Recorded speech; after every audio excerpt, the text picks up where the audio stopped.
Добрый день, мы из Украины. Я рад приветствовать вас на своем канале. Как всегда, приглашаю подписаться, поставить лайк этому видео, если оно вам понравится. И тогда его смогут увидеть как можно больше людей. Ну а мы с вами начинаем очередное видео по оперативной обстановке за прошедшие сутки. И сегодня у нас на календаре 16 февраля, киевское время, 18 часов.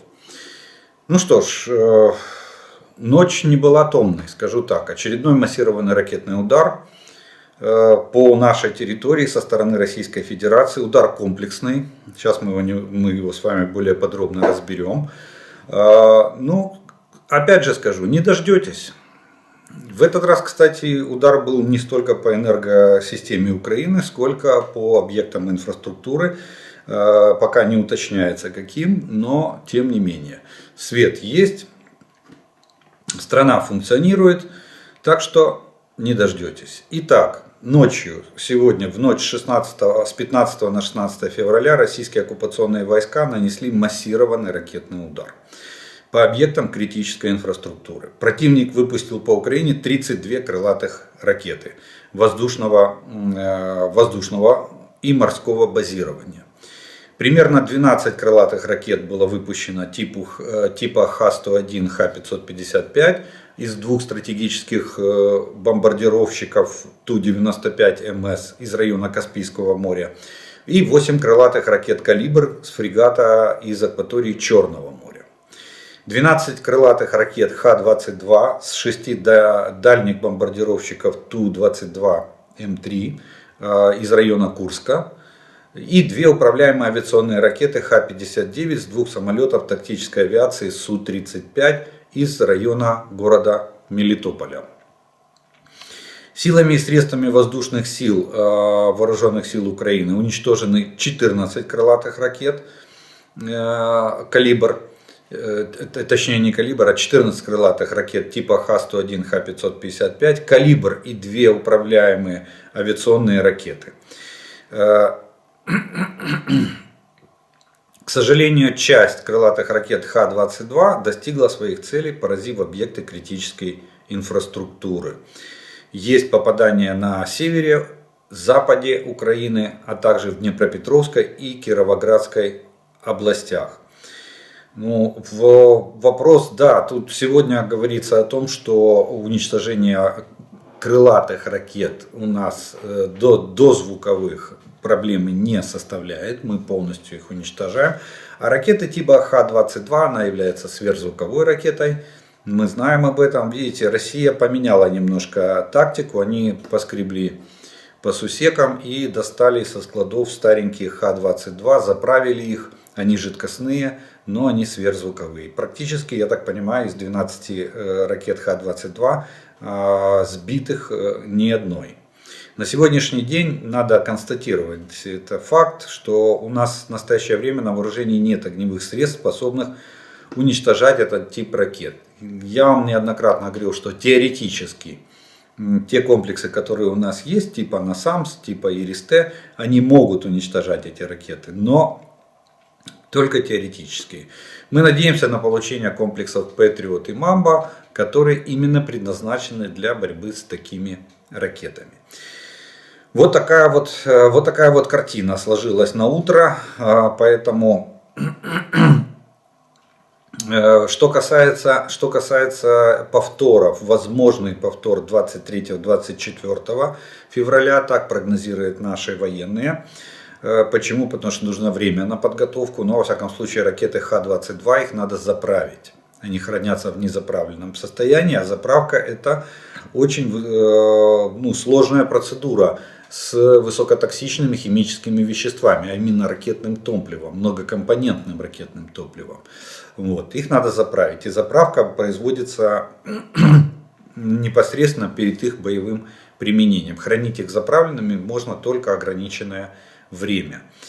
Вот такая вот, что касается географии ракетных ударов, ну, к сожалению, видите, она бывает абсолютно разная, и как выбирает цели Российская Федерация, сказать очень трудно. Плюс они провели разведку с помощью зондов заставили нас включить все наши системы ПВО. Видимо, были разработаны маршруты и ракет, которые максимально могли бы обойти нашу систему ПВО.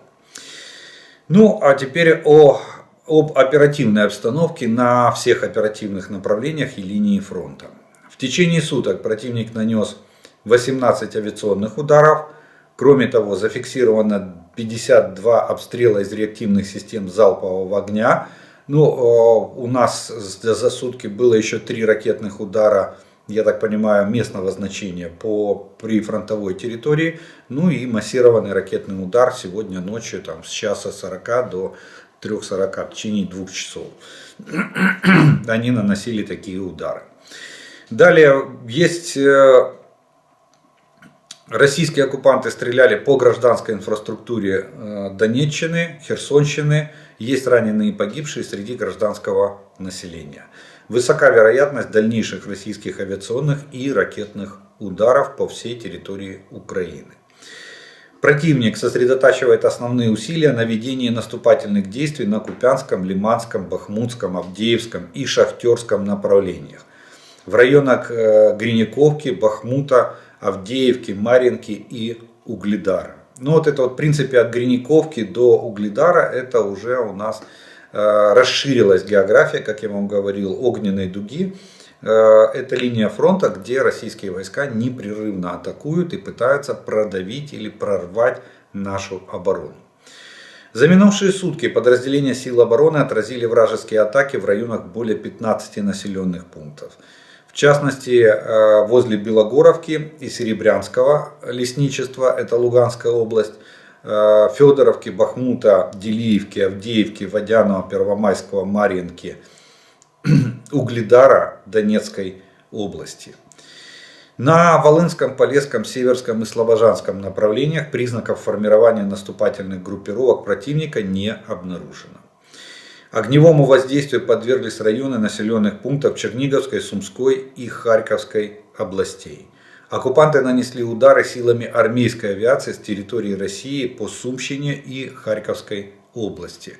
Редко, но стала применяться авиация мы отмечали уже с вами, что интенсивность работы артиллерии и количество и интенсивность огневых налетов на северо-востоке Украины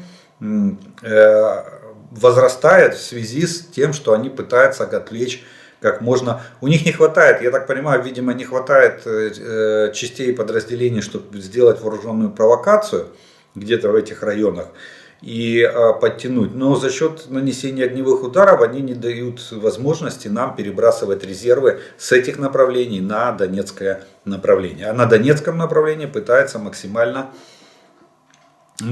давить на наши позиции. На Купинском и Лиманском направлениях враг ведет наступательные действия по линии Площанка-Деброва. Кроме того, наступление осуществляется с Кузьминой и Кременной. Была относительно такая слабенькая попытка атаковать Гриньяковку. Все атаки противника на данный момент отбиты. Противник понес потери и откатился на исходные позиции. На Бахмутском направлении атаки по линии Федоровка-Веселая были отражены. Противник успеха не имел. На участке Залезничная-Васюкивка ситуация очень тяжелая. Там идут ожесточенные бои. Противник продолжает атаковать наши позиции, пока результат атак неизвестен. Бой продолжается в данный момент. Оккупанты пытаются закрепиться на трассе на Славянск и Бахмут-Славянск и подтягивают резервы для штурма Дубово-Васильевки. Мы видим постоянный подвоз резервов на эти направления. В Просковеевке ситуация критическая, но врагу не удалось выбить силы обороны из этого населенного пункта. Мы продолжаем его удерживать. Все атаки российских оккупационных войск на этот населенный пункт на данный момент отбиты.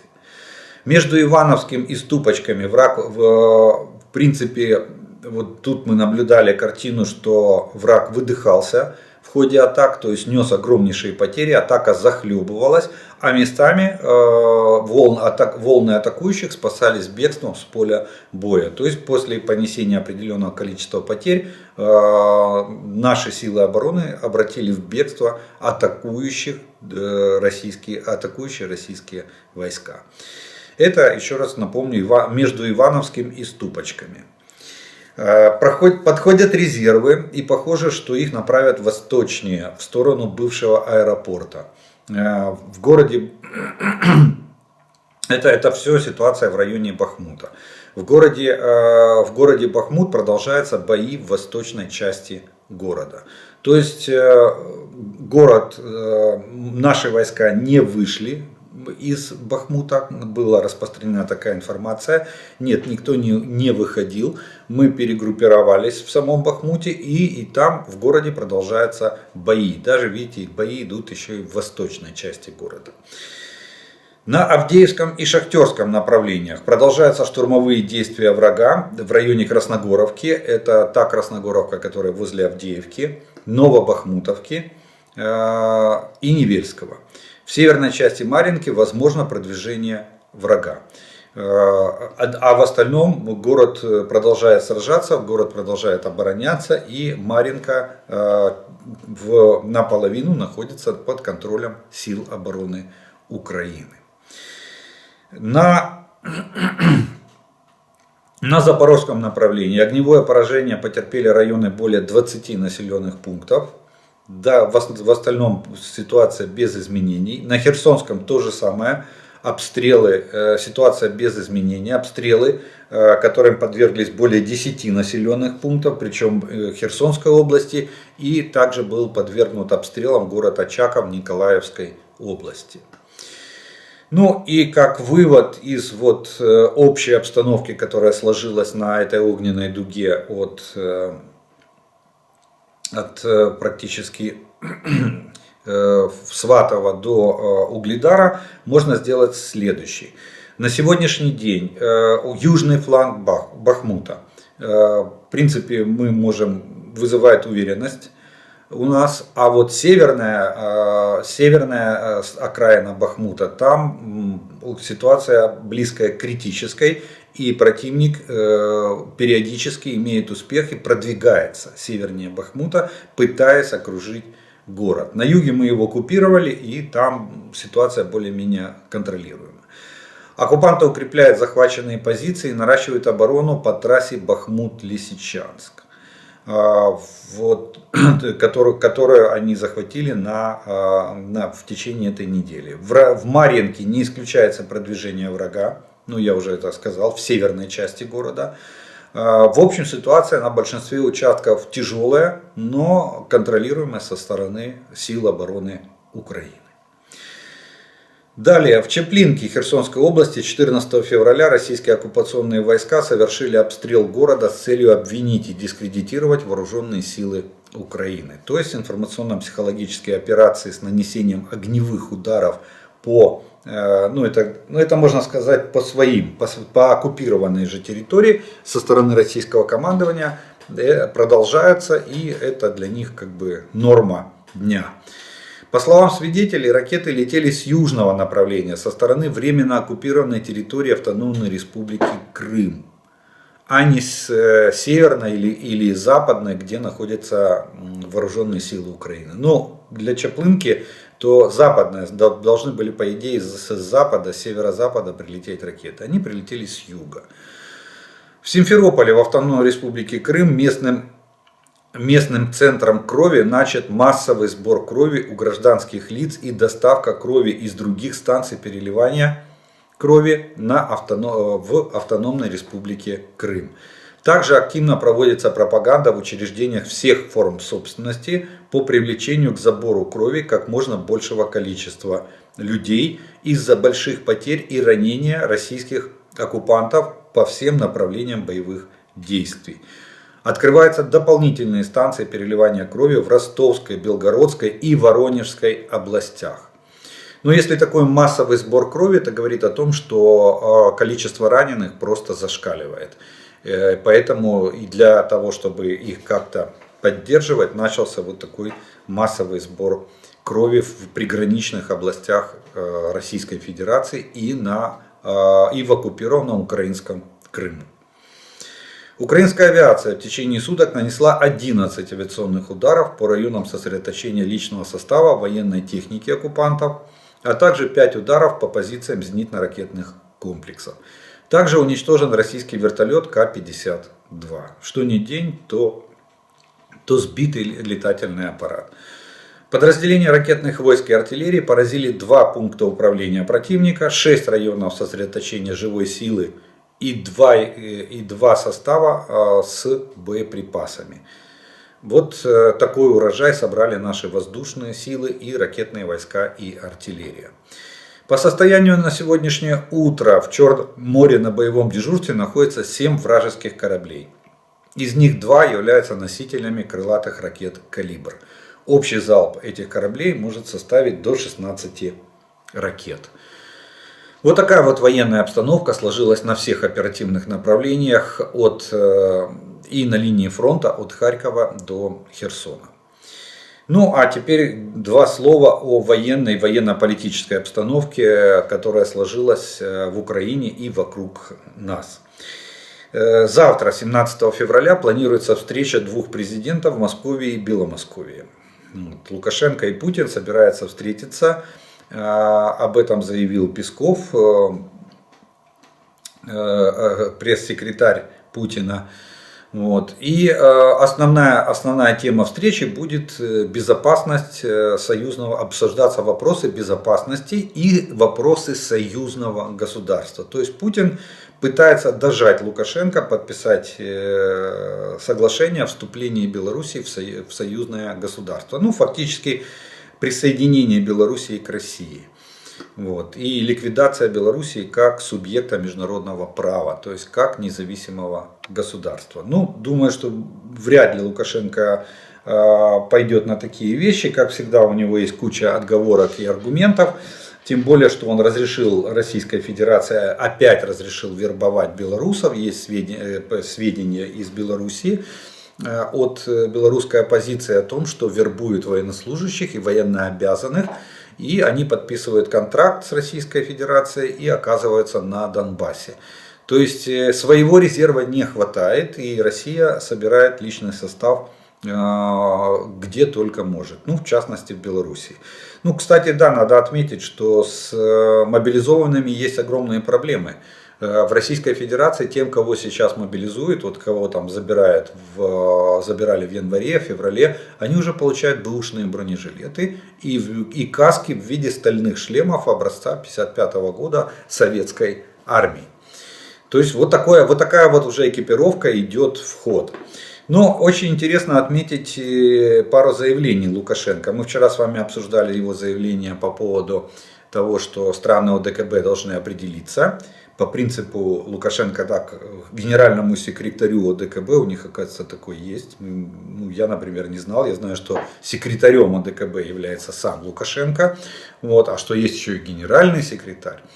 Они по принципу, по образу и подобию НАТО своего же выдумать не могут, копируют все с НАТО. При этом НАТО проклинает, на чем свет стоит.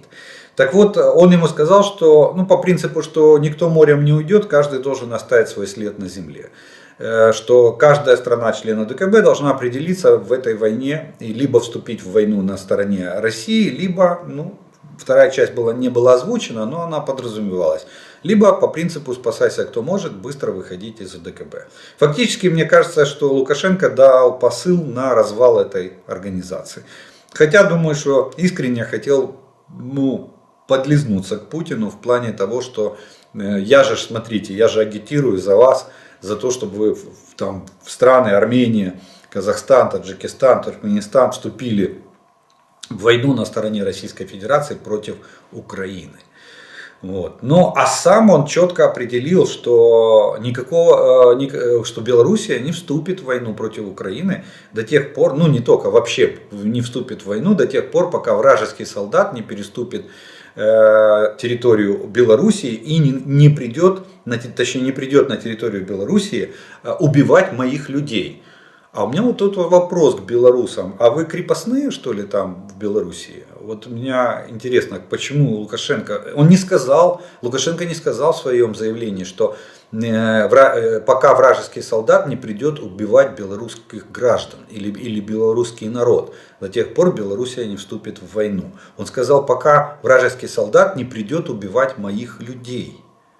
А что имеется в виду, интересно, моих людей? Личную охрану Лукашенко или граждан Беларуси? Так тогда что, Лукашенко считает их своими крепостными? Это его личные люди, принадлежащие ему? Вот тут интересно. Оговорка по Фрейду, на мой взгляд.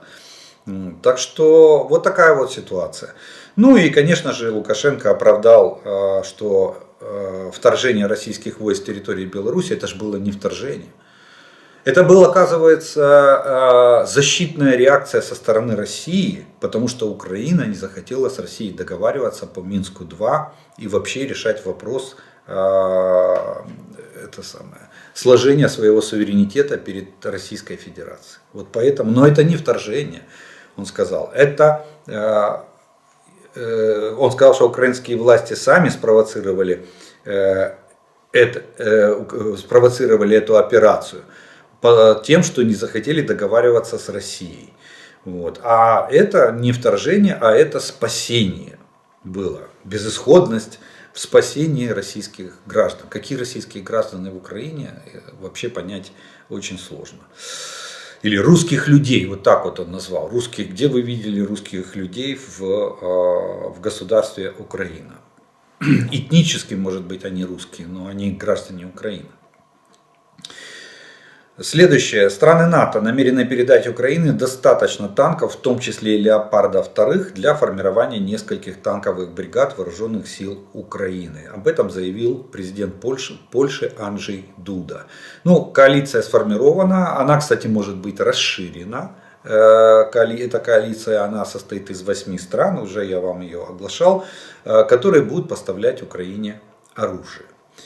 Следующая новость тоже пришла из Польши. Польская газета пишет о том, что Зеленский встретится с Байденом. Но это было прогнозируемо. Единственное, что пока, кроме средств массовой информации, об этом никто официально не говорит. Но мы понимаем, что если Джо Байден приедет в Варшаву или в Жешув, то не встретиться с Зеленским, ну, это было бы просто мувитоном.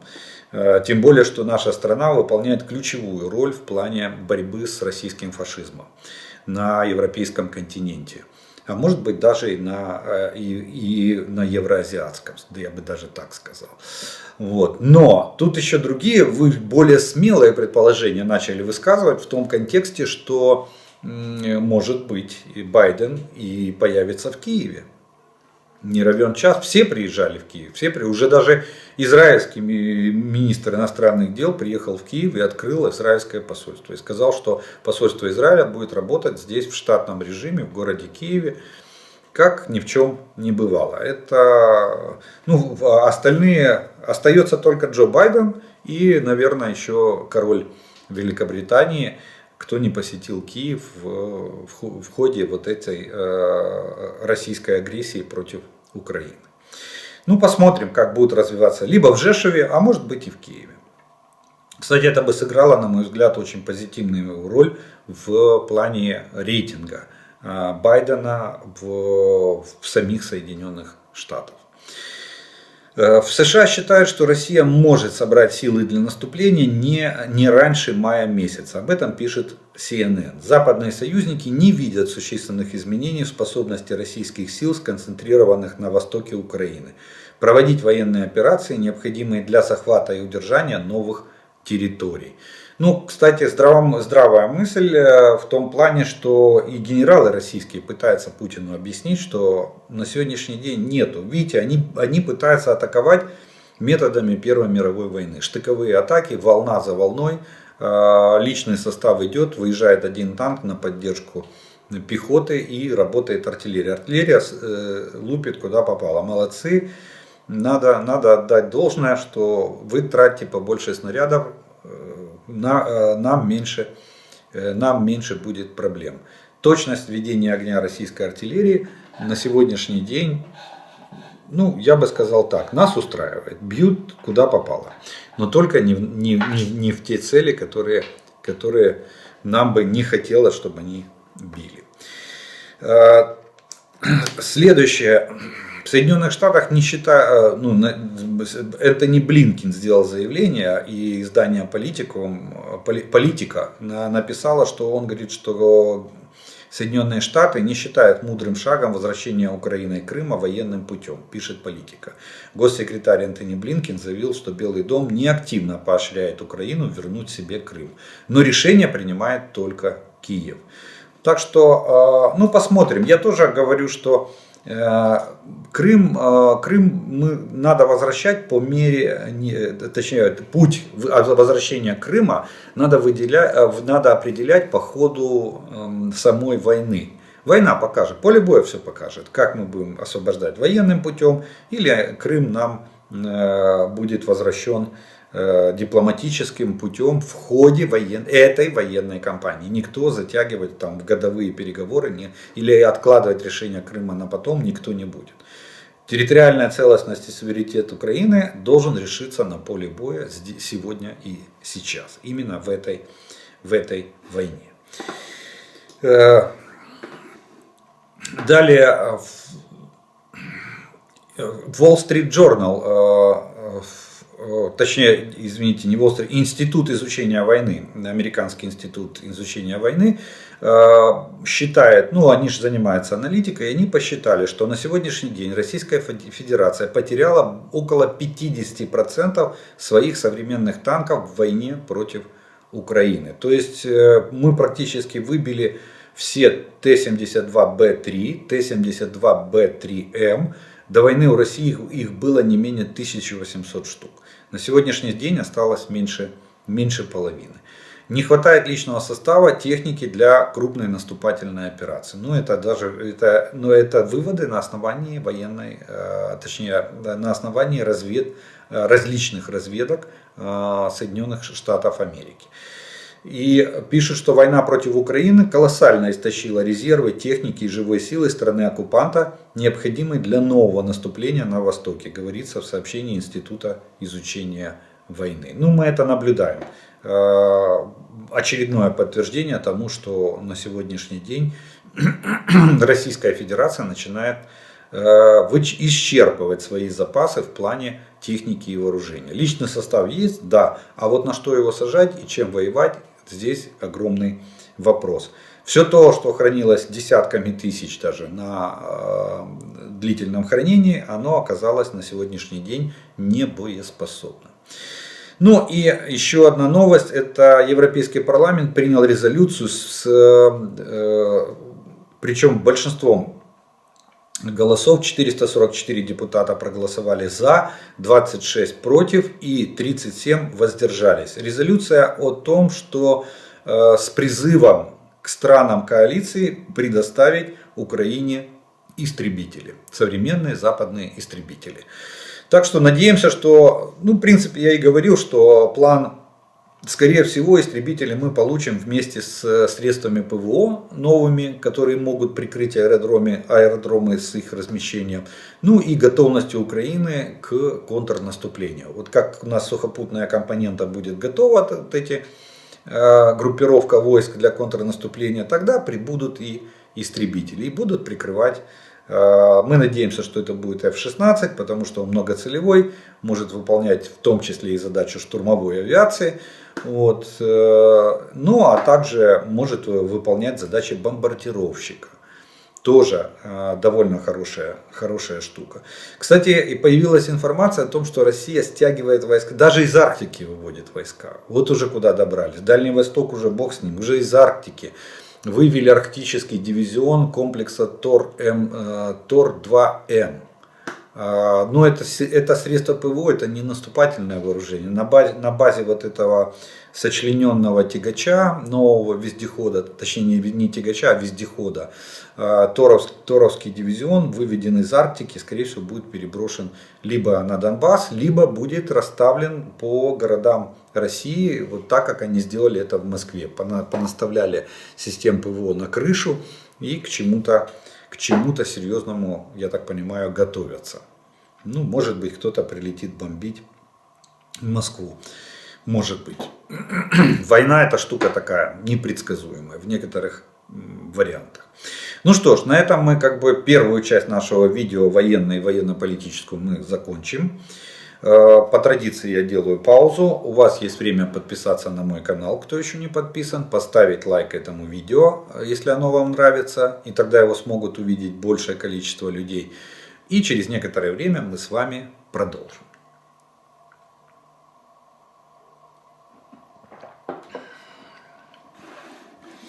А продолжим мы с вами, как обычно, по традиции, это ответом на те вопросы, которые вы задали к предыдущим видео. И вот человек писал несколько раз, наконец-то был замечен и задал свой вопрос. И он звучит следующим образом. Окей, спасибо за ответ. Ну, ему предложили задать свой вопрос, он обижался, что давно его пишет, постоянно его не замечает.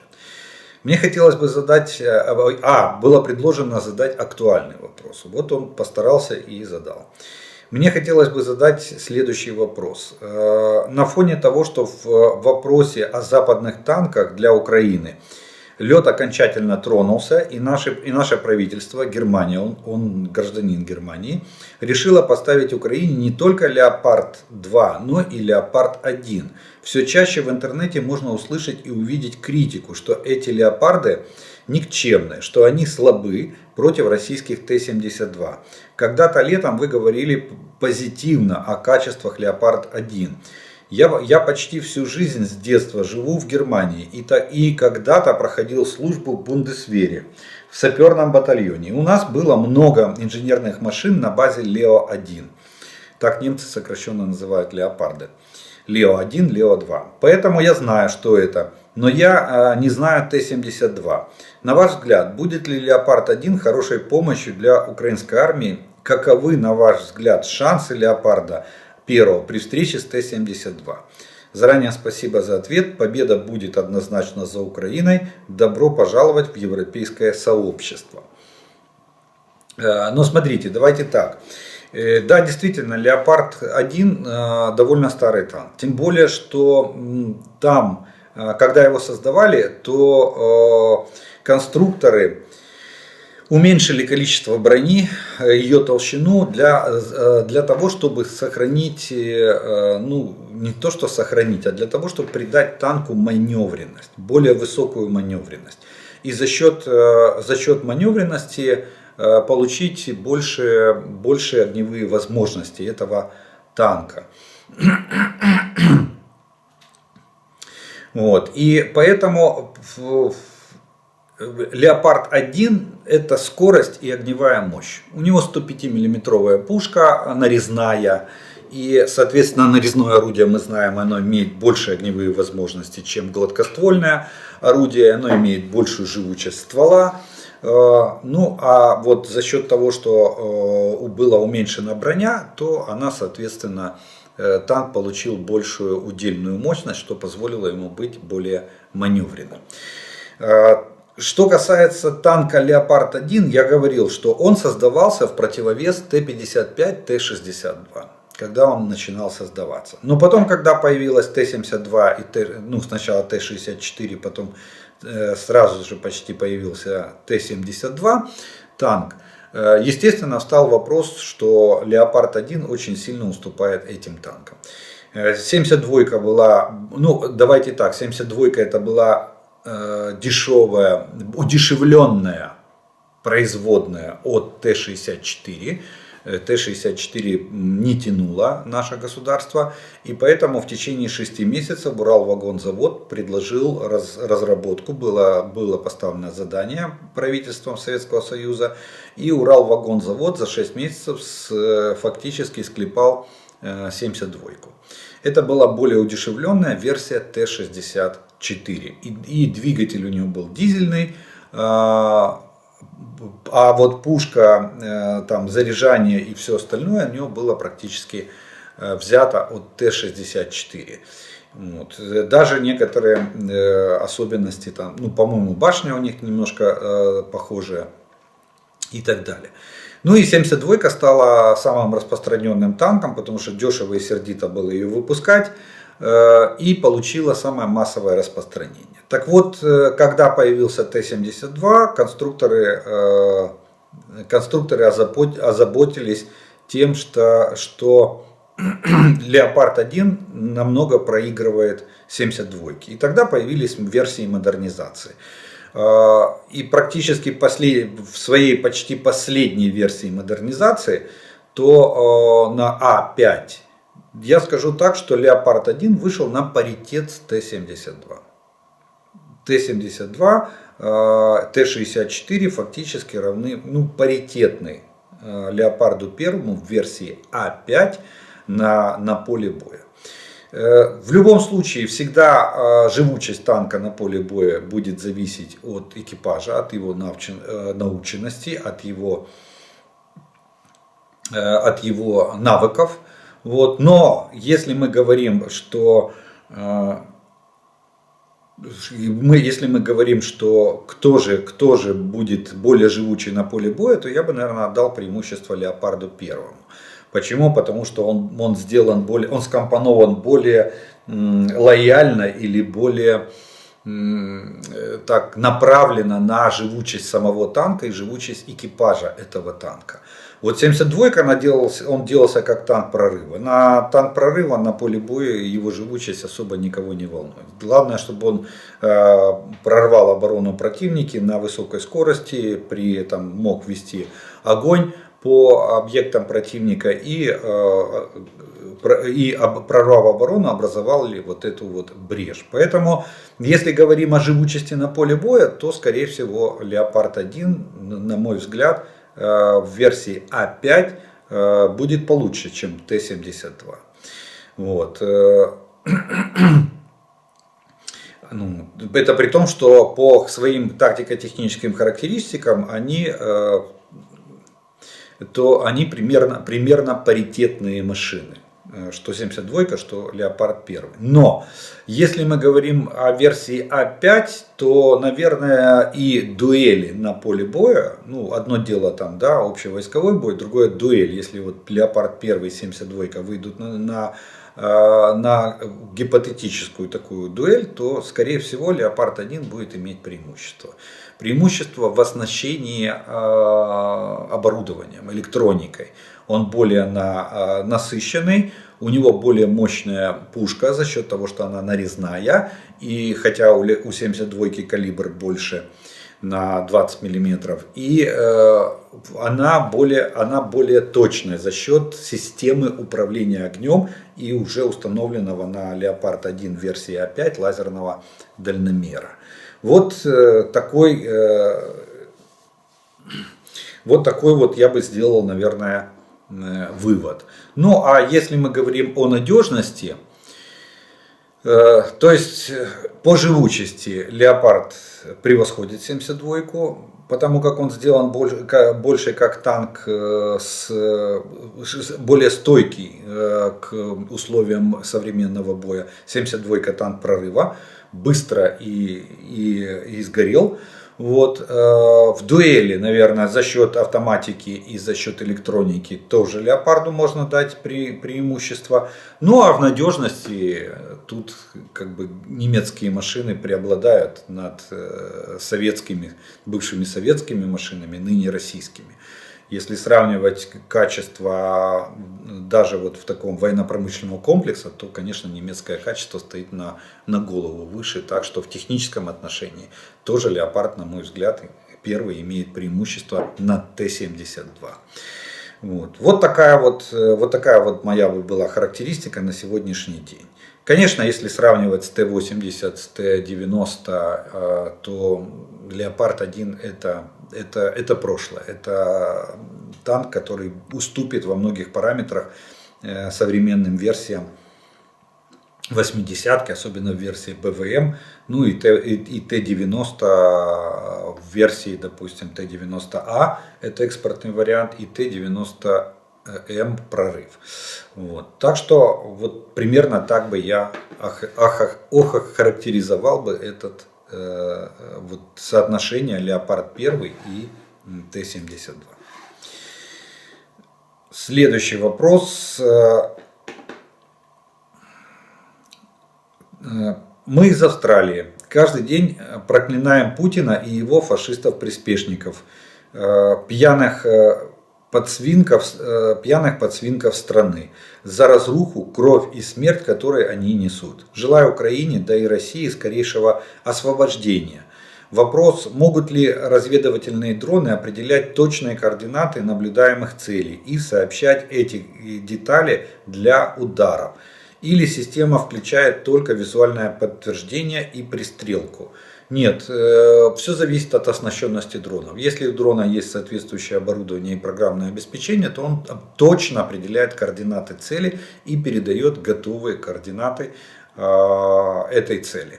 А если оборудования нет, то тогда только визуальное. Ну, как правило, дроны-разведчики, все привязываются к местности, имеют систему GPS-навигации и все передают готовые координаты для того, чтобы артиллерия или ракетные войска или авиация могли нанести уже удар по готовым координатам или скорректировать огонь.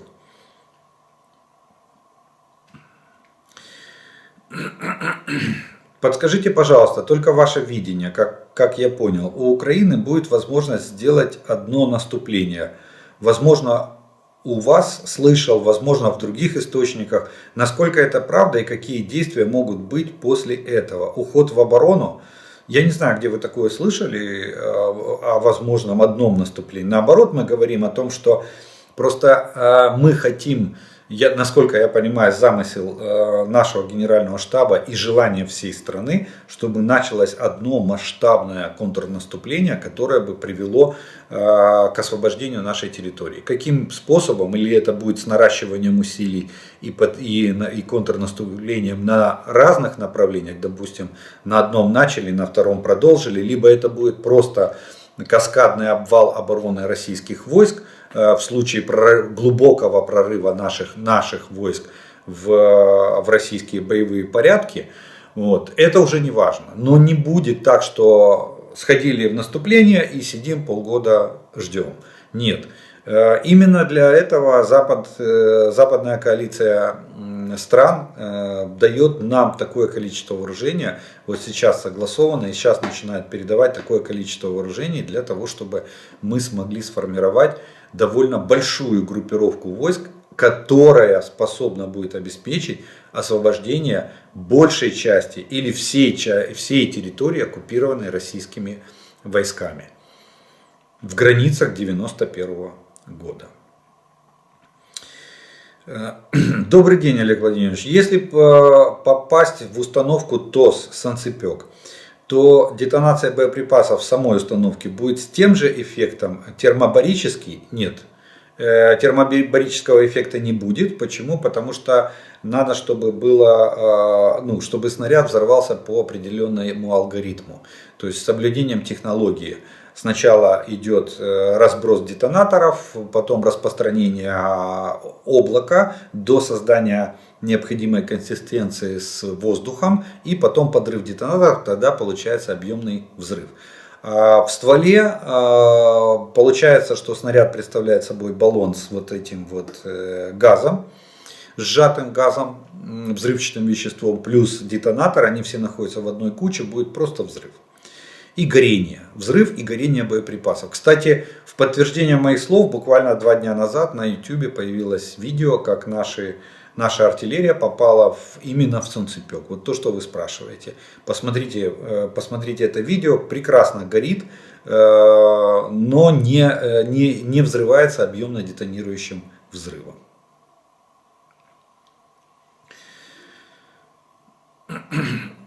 Скажите, пожалуйста, в какой мере поставка 50 плюс Archer от Швеции может повлиять на ситуацию? Вроде бы должны передать.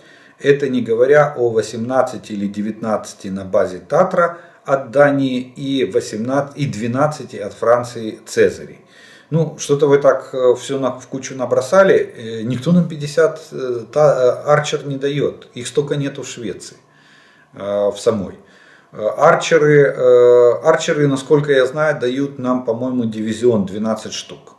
Вот сначала была цифра 4, то есть одну батарею, а потом вроде бы как промелькнула в некоторых средствах массовой информации цифра 12 арчеров, ну никак не 50 плюс. Так что говорить о том, что... Но в любом случае увеличение, а вот то, что вы пишете 19 на базе Татра, 18 или от Дании. Что Дания может дать на базе Татр? На базе Татр чешская Дана находится. И реактивная система РС, по-моему, или РМ-70. Это град, который установлен на ходовую часть Татры. У Дании нету. Дания хотела нам передать 19 Цезарей. Причем здесь база Татры. И вроде бы как сказали, что не будут, не смогли они решить вопрос выкупа их у Франции. И насколько я понимаю, Франция нам передаст эти гаубицы. Вот. Там история, кстати, запутанная, не имеет на сегодняшний день окончательного результата.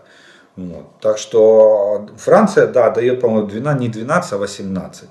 Так что вы немножко цифры завысили. Но скажу так, в любом случае любая поставка артиллерии и обеспечение этих систем артиллерийских боеприпасами меняет конфигурацию или меняет соотношение сил и средств в нашу пользу. Почему? Потому что западная артиллерия стоит на голову выше, чем на порядок лучше ведет огонь и точнее ведет огонь, чем российская артиллерия.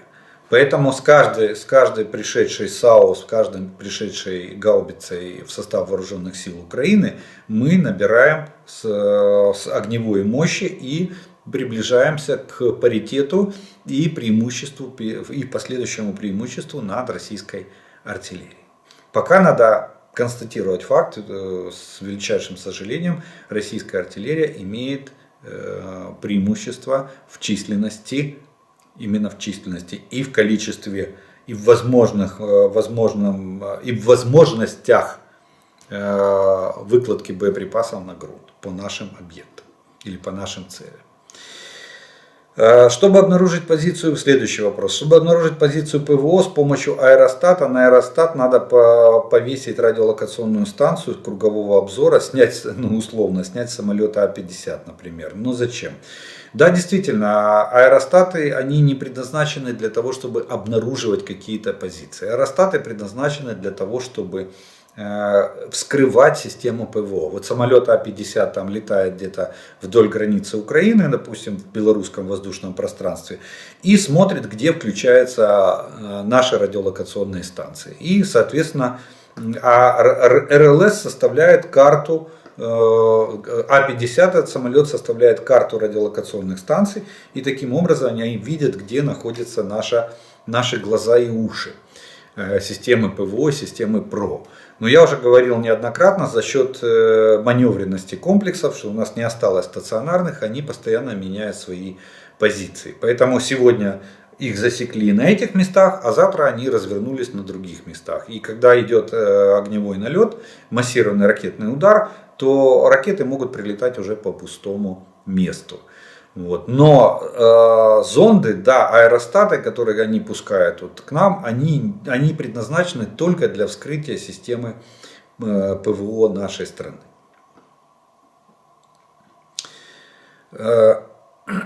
Доброй ночи. Поясните, пожалуйста, каким образом Раша осуществляет пуски ложных ракет? Почему их четко видно, видит наше ПВО и не сразу может отличить от настоящих пусков? Заранее благодарю. Дело в том, что я не слышал данных о том, что пуски ложных ракет.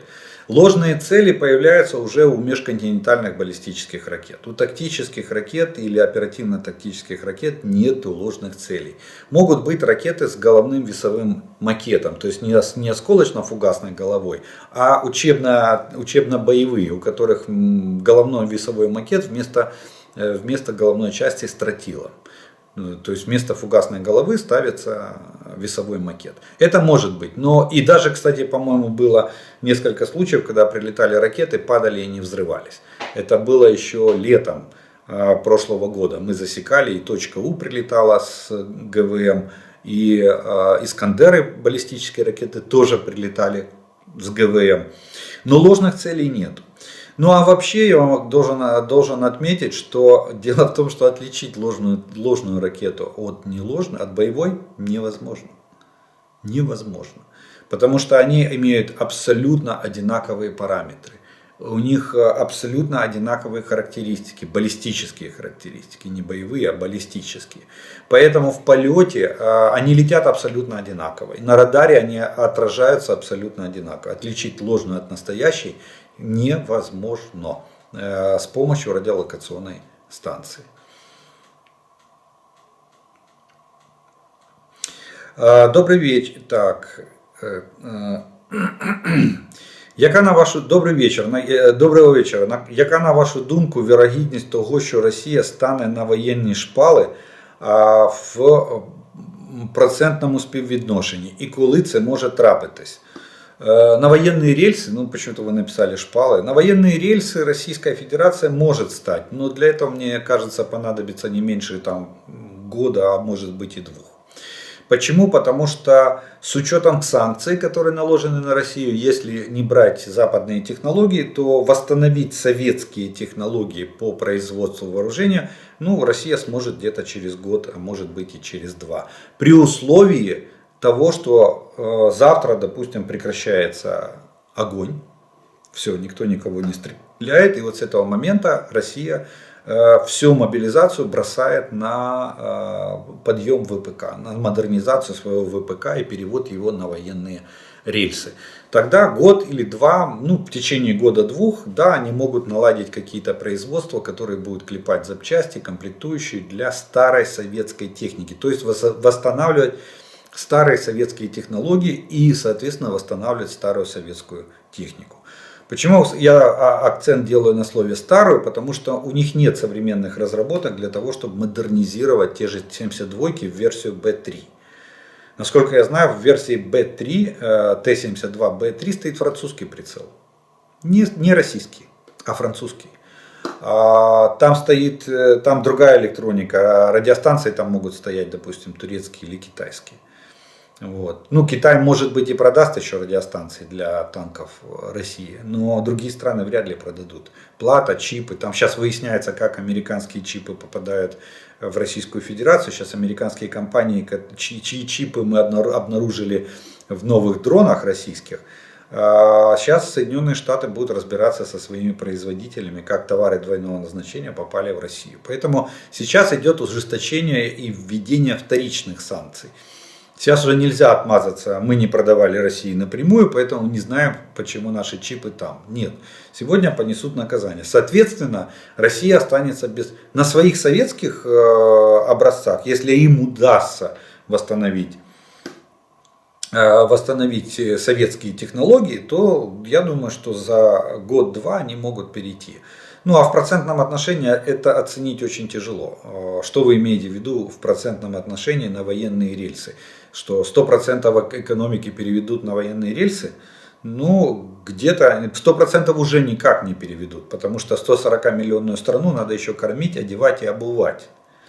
И предоставлять ту же бытовую технику для производить. Поэтому 50% экономики, да, вот в течение года-2 они могут перевести. Но при этом надо будет еще производить там стиральные машинки, какая там была у них вятка, да, какие-нибудь холодильники производить, какие-то автомобили для своего населения, а еще и кормить и одевать это население, то есть обувь производить для него. Вот. Так что как минимум где-то 50% экономики, думаю, в течение 1-2 лет Россия могла бы восстановить в старом советском режиме эксплуатации, на старых советских технологиях, но при условии того, что боевые действия на войне прекратятся вот сегодня и сейчас. Читаю ночью отчеты о тревоге, пишут, мол, ракеты пока летят туда, но могут изменить курс в другую сторону. А это разве возможно? На сколько градусов русские ракеты могут менять курс? Я всегда считал, что они летят плюс-минус прямо, ну или по параболе. Не все ракеты летят по параболе. В том-то и фишка, что баллистические ракеты типа Х-22, она летит по параболе. А ракета Х-101, ракета «Калибр», Х-555, это крылатые ракеты, они летят как самолетики. Скорость где-то 850 км в час у этой ракеты. И она имеет эти самые крылышки и, соответственно, меняет курс. И курс, этот маршрут, мы 100 раз об этом говорили, он просчитывается и закладывается заранее в голову ракеты. И ракета, используя там систему навигации, кстати, российские ракеты используют ГЛОНАСС, это сразу к ответу на вопрос, а почему не выключить GPS, они используют GPS-систему, но ГЛОНАСС, российскую навигацию спутниковую. Вот. И, соответственно, они могут менять курс на 180 градусов. Они могут кружить над целью. Вот прилететь и кружить. Мы, кстати, это наблюдали неоднократно, когда прилетали шахеды, делал несколько кругов над целью и потом только ударял в эту цель. А мы пытались все это время его сбить. Это все программируется. Поэтому крылатая ракета может лететь куда попало. Куда ей скажут, туда она и полетит. На то она и крылатая ракета. Она очень маневренная. Поэтому ее тяжело сбивать. Ее надо сбивать только на том участке, где ты ее видишь. Пока она летит более-менее прямолинейно. Потому что когда она начнет делать маневр воздушный, уже надо пересчитывать траекторию. И уже либо надо пускать ракету с самонаведением, дорогостоящую, высокоточную, которая все равно, повернула ракета или нет. Которая идет на саму ракету, как на цель, и преследует ее независимо от ее маневров. А вот такие, как Х-22 ракеты, они идут по баллистической траектории. Делают горку, набирают сверхзвуковую скорость. Да, их можно просчитать, но очень тяжело сбить. Потому как время реакции очень и очень маленькое. А чего готовность наступления через пару месяцев? До этого 4 месяца не наступали. Чего там наступать? Раз в полгода. Давайте наступать будем раз в год. И слушать, как там хорошо посидели на Рамштайне. Вы знаете, ваши слова да Богу в уши. Я бы не стал на вашем месте ерничать. Мы и так из последних сил, из кожи вон, пытаемся удержать ситуацию на линии фронта. Мы пытаемся объяснить нашим странам-партнерам, что нам надо дать оружие вчера, не сегодня даже, а вчера надо было дать оружие. Да, они заседают в формате Рамштайн. Да, они дают оружие очень медленно и очень мало. Но это, к сожалению, не от нас зависит. Вот в следующий раз мы не будем. Вот в следующий раз, когда будете голосовать на избирательных участках, подумайте, почитайте внимательно программы кандидатов и прочих. И вспомните, и вот эта война, 2014 год ничему нас не научил. Мы 8 лет очень много вели разговоров, показывали там какие-то небольшие партии модернизированных танков или бронированных машин, выпущенных новых, но никто не занимался реструктуризацией армии и масштабным перевооружением армии на новые или на те же западные образцы. Никто не создавал стратегические резервы. Наоборот, у нас за 8 лет рвались склады с боеприпасами вот, по непонятной причине. И никто так не понес ответственности, кстати, за это. Вот. Мы даже до сих пор точно не можем, никто не может сказать, так сколько же тонн боеприпасов взорвалось и что осталось там на тех складах. Ревизию никто не провел, даже после пожаров. Вот. Поэтому мы сегодня вынуждены стоять под дверями Рамштайна. Вот как я считаю, что вы съерничали в этом вопросе. Что мы вынуждены стоять под дверями Рамштайна и ждать, дадут нам танки или не дадут. Поднимать вот эту волну информационную, что дайте нам танк, дайте нам очень надо. Поэтому дали танки, наступаем. Не дадут танков, будем сидеть в обороне. Или сидеть в концлагерях, когда придет сюда русский мир. Посмотрите, что было, что происходит на оккупированных территориях, как люди там стонут от того геноцида, который творит Российская Федерация. Они же не собираются нас оставлять в живых, им нация украинцев не нужна. Не нужна, им нужен русский мир на всех территориях. Поэтому, как будет возможность, так будем наступать. Не будет возможности, будем обороняться, будем бить врага тем, чем есть. Почему эти шарики не распознают по скорости их движения? Ведь они значительно медленнее ракеты или мопеда. Для этого нужен навык. Навык расчетов для того, чтобы они их научились распознавать как цели, точнее как ложные цели. Я думаю, что со временем этот навык придет. Раз эти они появились в воздухе, значит теперь они будут появляться довольно часто. Я думаю, что Россия будет использовать их в качестве вскрытия системы ПВО нашей, либо в качестве использовать в качестве перегрузки нашей системы ПВО. Так что я думаю, что со временем научатся. Но вы же не забывайте, что, допустим, если на высоте там, 500 метров, где летит этот зонд, или там 300 метров, где летит зонд, скорость ветра будет там, 40 или там, 50 километров в час, то он же будет лететь с такой же скоростью, чем не дрон разведывательный. Поэтому тут очень тяжело. Тут именно навык, какую точку, какую отметку дает этот уголковый отражатель, который несет на себе этот зонд. Вот в этом будет как бы основная проблема распознавания этих шаров как ложных целей для системы ПВО. Но в любом случае, даже для того, чтобы распознать цель, надо включить радиолокационную станцию на активный режим. Как только она включилась на активный режим, ее сразу заметил кто? Самолет-разведчик, который летает там в 300 или в 500 километрах от места полета этого шарика или от места работы. И он сразу засекает, ага, значит здесь стоит РЛС. Она смотрит. РЛС примерно такого типа. Они могут определять по мощности луча, определять тип радиолокационных станций. Ну что ж, вот, наверное, вопросную часть мы на сегодняшний день закончим. И у нас останется с вами третья часть. Это комментарии, приветствия и пожелания, которые вы прислали к предыдущим видео. И прозвучат они в сегодняшнем видео. В начале войны весной прошлого года поляки заявили, что могут передать свои МиГ-29 Украине. Но так как не хотели это делать сами, перегнали самолеты на авиабазу в Рамштайн, чтобы американцы перегнали самолеты в Украину.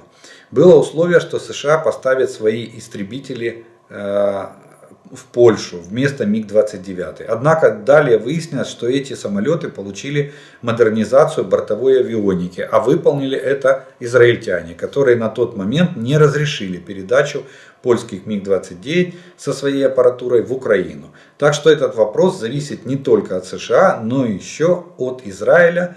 Вот такая ситуация с польскими самолетами. Да, вы где-то правы, на правильном пути. Целый год мечтала вам написать. Судьба так распорядилась, что на момент войны я жила в России. Там мама и сестра, а дети и внуки жили в Украине. Огромная благодарность за информацию. Находясь в России, закрывала все окна и слушала. Сейчас приехала к дочери в Германию. Не все русские поддерживают эту войну. Но, к сожалению, репрессивная машина сильна. Десятки тысяч за решеткой, а многие люди за мир, но подвержены воздействию пропаганды, искренне верят, что весь мир хочет уничтожить Россию. Когда задаешь таким людям вопросы, которые заставляют думать, они отмахиваются, что они вне политики. Искренне всем сердцем и душой с Украиной верю и жду победы Украины. Ваша правда и восхищение всего мира помогут приблизить счастливый конец этой страшной, несправедливой войны. Ссылаясь на Конституцию Республики Беларусь, еще бы на туалетную бумагу сослаться. Ну, то есть, видите, я думаю, что вы белорус, и, видимо, так белорусы оценивают высказывания Лукашенко, что ссылаться на Конституцию, что он Конституцию поправил или поставил в ранг туалетной бумаги, возвел в ранг туалетной бумаги. Сама с Херсонщины пишу вам, потому что орки выкладывают видео об обстрелах нашего родного города с левого берега. И наши местные рыбаки узнают и знают, с какого места нас обстреливают. Не знают, может, нашим защитникам стоит пообщаться с местными, чтобы узнать побольше о местах, откуда ведется работа артиллерии орков. Ну да, есть и у вас есть, я думаю, что очень даже стоит пообщаться. Есть приложение e-Ворог, пожалуйста, пусть рыбаки напишут, и я думаю, там с ними на месте свяжутся представители вооруженных сил, которые смогут эту информацию транзитировать быстро и эффективно, транзитировать нашей артиллерии. А вот шар лучше всего лазером сжечь. Слава Украине, скорейшей перемоги, позор оккупантам. Ну, вопрос риторический, потому что если погода хорошая и небо прозрачное, то да, можно сжечь лазером. Есть, но у нас, кстати, таких установок лазерных нету.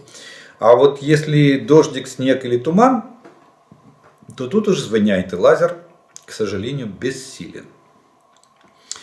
Оружейного плутония в мире девать некуда. Его в много тысяч раз больше, чем надо для любых целей. Запас оружейного плутония в Российской Федерации около несколько сотен тонн. Количество плутония в термоядерном заряде исчисляется сотнями грамм. Сам плутоний постоянно плутоний вырабатывается при работе всех атомных электростанций. Запасы плутония США вообще все законсервированы в стекле, бетоне и сложены в какой-то самой глубокой шахте и запечатаны. Почему его обычно покупают у Российской Федерации? Проще и дешевле купить, чем откапывать свой. Проблема, что его как раз некуда девать и никак, кроме как взорвать, его нельзя утилизировать. Ну вот такой вот комментарий. Просветительский для нас. Стишок написал. ВВП в Гааге. Он на стуле стоял, будто памятник, хоть наградой пришлась петля, и под громом оваций, как маятник, закачался туда-сюда.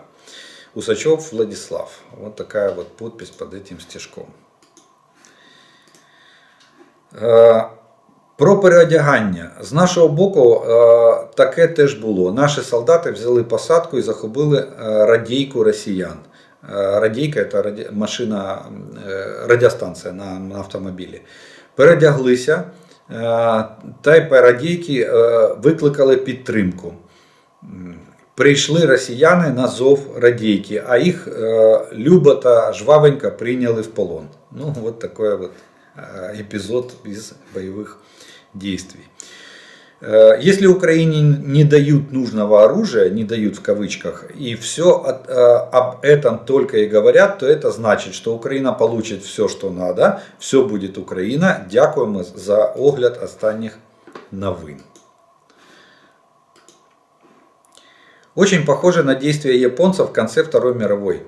Тоже запускали шары из рисовой бумаги в сторону Соединенных Штатов. Вполне возможно. Здравствуйте. Что касается воздушных шаров с уголковыми отражателями, то это средство, ухудшающее помеховую обстановку. Но это малоэффективное средство. Обзорные радиолокационные станции отстраиваются от этих целей селекции по скоростям, высоте и курсовым углам, по которым передвигаются уголковые отражатели. Такие примеры были еще в середине прошлого века, когда при массированных налетах применяли пассивные помехи, нарезая металлическую фольгу, или применяли металлические ленты, размеры которых были кратны длинам волн излучения РЛС. Сбрасывали их с самолета. По таким целям траектории не завязываются, и их никто не обстреливать не будет. Пользуясь случаем, благодарю за информацию. Но пасаран. Вот такой, кстати, очень полезный и довольно познавательный комментарий прозвучало от одного из зрителей. Огромное вам спасибо. Ну а мы с вами на этом будем заканчивать наше видео по оперативной обстановке за прошедшие сутки. Я благодарю вас за ваше внимание, что вы досмотрели до этого момента. И, конечно же, приглашаю еще раз подписаться на мой канал, поставить лайк этому видео, для того, чтобы его могли увидеть как можно больше людей. Ну а мы с вами, огромная благодарность спонсорам и тем, кто поддерживает канал. Благодаря вашей помощи и поддержке у меня есть возможность записывать эти видео и доносить до вас эту информацию. Ну а мы с вами продолжаем верить Збройним силам України. Перемога за нами. Слава Україні!